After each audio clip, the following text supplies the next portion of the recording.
Stock warrants are financial instruments that give you the right to buy company shares at a set price. Let us break down how they work. A warrant is essentially a long-term option issued directly by the company, rather than traded between investors on the secondary market. Because companies issue new shares to fulfill warrants, it can lead to share dilution, which is a key factor for long-term investors to watch.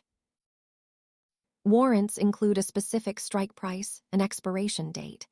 Unlike owning a stock, you have no voting rights until you actually convert them to shares.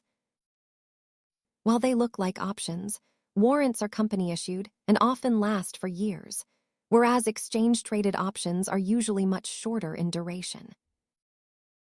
The value of a warrant typically increases as the underlying stock price rises, providing leverage to the holder if the company performs well.